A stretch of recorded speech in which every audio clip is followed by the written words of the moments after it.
কথাই একটু বলি। গোলক বৃন্দাবনে একদিন গোবিন্দ শ্রীমতী রাধারানীকে বলেছিলেন যে রাধে তুমি তোমার কুঞ্জ নির্মাণ করো, আজ নিশীথে আমি তোমার কুঞ্জে নিশি যাপন করবো। রাধারানী কুঞ্জ সাজিয়ে বসে আছে। গোবিন্দ রাধারানী কুঞ্জে না গিয়ে আরেকজনের কুঞ্জে গেলেন। কার কুঞ্জে? বিরজার কুঞ্জে। একদম এই যে শুনে শুনে মনে রাখবেন, ভালো হবে। এখানে শুনলাম এখানে তুই দিলাম তা করবেন না। হ্যাঁ, বিরজার কুঞ্জে গেলেন। আর বিরজার কুঞ্জে আমার গোবিন্দ যখন নিশি যাপন করছেন তখন শ্রীমতী রাধারানী সখীগণ বলছে, এই রাধে কার জন্য কুঞ্জ সাজিয়ে বসে আছিস? ও রাধে, যার জন্য কুঞ্জ সাজিয়ে বসে আছিস সে আজকে তোর কুঞ্জে আসবে না, সে আরেকজনের কুঞ্জে চলে গেছে। কার কুঞ্জে? বিরজার কুঞ্জে। রাধারানী ছুটতে ছুটতে বিরজার কুঞ্জে যে দ্বার রক্ষা করছে, যার নাম হলো শ্রীরাম। রাধারানী শ্রীরামকে বলছে, শ্রীরাম দ্বার ছেড়ে আমি ভিতরে প্রবেশ করি। শ্রীরাম বলছে, রাধে তুমি আমার অপরাধ নিও না, আমি দ্বার ছাড়তে পারবো না। কেন? আমি যদি দ্বার ছেড়ে দেয়, গোবিন্দ আমাকে আজ্ঞা দিয়েছিল দ্বার রক্ষা করবার জন্য, তাই আমি দ্বার ছাড়তে পারবো না। আমি দ্বার ছাড়লে গোবিন্দের চরণে আমি অপরাধী হয়ে যাবো। বলছে, শ্রীরাম আমি তোকে বলছি দ্বার ছাড়তে, তুই দ্বার ছেড়ে দে। আর শ্রীরাম দ্বার ছাড়বে না, রাধারানী দ্বার ছাড়তে বলছে। এই কথা বলা বলি করতে গিয়ে হঠাৎ শ্রীরামের দ্বারায় রাধারানী বাধাপ্রাপ্ত হয়ে মাটিতে লুটিয়ে পড়ে। আর যেই না মাটিতে লুটিয়ে পড়েছে, শ্রীমতী রাধারানী চিৎকার করে শ্রীরামকে ডেকে বললেন, শ্রীরাম শ্রীরাম রে, শ্রীরাম রে, শ্রীরাম রে, ও ভাই শ্রীরাম, ও ভাই শ্রীরাম। শোন শ্রীরাম, তুই আমার সঙ্গে আজকে দৈত্যব্রত ব্যবহার করলি, আমি তোকে বিসম্পাদ দিলাম। আগাত কুলে আজকে আমার সঙ্গে যে তুই দৈত্যব্রত ব্যবহার করলি, আগত জন্মে তোর দৈত্য করে জন্ম হবে। তোর নাম হবে শঙ্খচূড় দৈত্য। আর যেই না বলেছে শ্রীরাম কাঁদতে কাঁদতে রাধারানীর চরণে লুটিয়ে পড়ে চরণ দুটি জড়িয়ে ধরে বলেছে, রাধে তুমি আমার দৈত্য কুলে জন্ম দিও না। আমার যদি তুমি দৈত্য কুলে জন্ম দাও, তবে আমি যে কৃষ্ণ সঙ্গ ছাড়া হয়ে যাব। আমি যে গোবিন্দের সঙ্গ লাভ করতে পারবো না। না, আমি যখন বলেছি তোর দৈত্য কুলে জন্ম হবে, তাহলে তোর দৈত্য কুলে জন্ম হবে। আর যেই না বলেছে তখন শ্রীরাম রাধারানীকে ডেকে বলেছিল, রাধে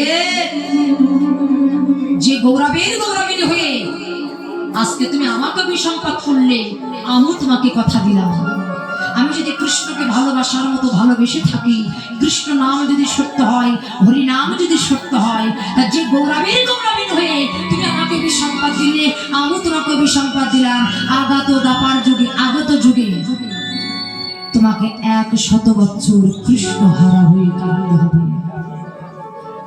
আমি যেমন, আমাকে যেমন তুমি অভিসম্পাদ দিলে, আর তোমাকেও কৃষ্ণকে হারা হয়ে 100 বছর কৃষ্ণ হারা হয়ে কাঁদতে হবে। এই দুজনে যখন কথা বলেছি, হঠাৎ কথা বলতে বলতে গোবিন্দ দেখলেন সর্বনাশ, দ্বারে রাধারানী এসেছে, তাহলে আমার উপায়? বিরজাকে ডেকে বলছে, বিরজা এখন আমার উপায় কি? বিরজা বলছে, গোবিন্দ তুমি এখানে 1 গ্লাস জল ঢেলে দাও, আমি নদী হয়ে বাইর হয়ে যাই। বিরজা একটা নদী হয়ে বাইর হয়ে গেলেন। আর বিরজার বুকের উপরে আমার গোবিন্দ একটা সর্পবেই ধারণ করে হেলতে দুলতে দুলতে চলে যাচ্ছে। রাধারানী ঘরে এসে কাউকে দেখতে পেলেন না। আর যেই না কাউকে দেখতে পেলেন না, সঙ্গে সঙ্গে ধ্যান জুড়ে দেখলেন যে গোবিন্দ একটা সর্পবেই ধারণ করে এই বিরজার বুকের উপর দিয়ে চলে যাচ্ছে। তখন রাধারানী সঙ্গে সঙ্গে একটা ময়ূর বেশ ধারণ করলেন। ময়ূর বেশ ধারণ করে সর্ববেশী গোবিন্দ যখন হেলতে দুলতে দুলতে চলে যাচ্ছেন, রাধারানী ওই যে ময়ূর বেশ ধরেছে, ময়ূর কিন্তু সাপ খেতে খুব ভালোবাসে। গোবিন্দ যে সর্পবেই ধরেছে, যেখানে দেখতে পাচ্ছে সেখানে একটা করে ঠোক দিচ্ছে, যেখানে দেখতে পাই সেখানে একটা করে ঠোক দেয়। এই ঠোক দিতে দিতে এমন জায়গায় 3টে ঠোক পড়ে গেছে, গোবিন্দ একেবারে বাঁকা হয়ে গেছে। গোবিন্দ জলের ভিতরে চলতে পারছে না, কিন্তু প্রাণের অধিক যাকে বেশি ভালোবাসা যায় তার দুঃখ কষ্ট তো সহ্য করা যায় না, কি গো যায়? প্রাণের অধিক যাকে বেশি ভালোবাসা হয়, সে যাই বলুক না কেন, প্রকৃত ভালোবাসার মতো যদি ভালোবাসা হয়, তার দুঃখ সহ্য করা যায় না। রাধারানী সহ্য করতে পারলেন না। গোবিন্দ যখন ডুবে যাচ্ছে, রাধারানী ঠোঁট দিয়ে গোবিন্দকে কুলে তুলে আনলেন। আর ঠোঁট দিয়ে যেই না গোবিন্দকে কুলে তুলে এনেছে, গোবিন্দের চরণের পাশে রাধারানী বসে আছে। চরণের পাশে বসে আছে। এই চরণের পাশে বসে থাকতে থাকতে অনেক সময় পরে আমার গোবিন্দ হঠাৎ করে নিজ মূর্তি ধারণ করলেন। নিজ মূর্তি ধারণ করে জয় রাধে শ্রী রাধে বলে রাধারানীর চরণে আছাড় খেয়ে পড়ে চরণ দুটি বুকের ভিতরে জড়িয়ে ধরেছে। রাধে, আমি তোমার চরণে কতই না অপরাধ করেছি। আমার মতো অপরাধী এই জগতে আর কেউ নয়। রাধে গো, আমি যদি তোমার কাছে কোনো বস্তু চাই, তুমি আমাকে দেবে? রাধারানী বললেন, প্রাণনাথ, তুমি না চাইতে তো আমার জীবন যৌবন মন প্রাণ আমি সবই কিছু তোমাকে দিয়ে দিয়েছি।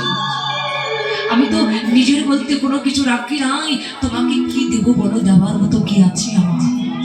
বললেন, রাধে, তুমি যে ময়ূর বেয়ে ধারণ করে আমার কাছে এসেছো, ও থেকে একটা ময়ূরের পালক তুমি আমায় দেবে? বললেন, কেন দয়াময়, এই ময়ূরের পালক নিয়ে তুমি কি করবে?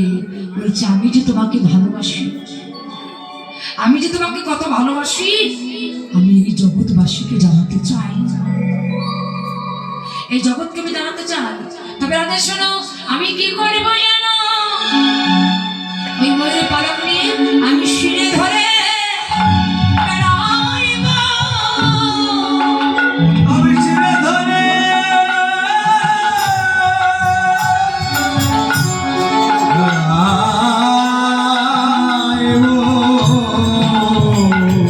রাধে গো,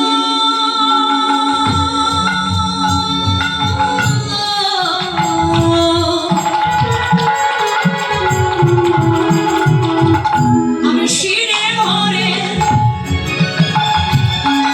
বেড়াইবো। রাধে গো, আমি ছিঁড়ে ধরে বেড়াইব।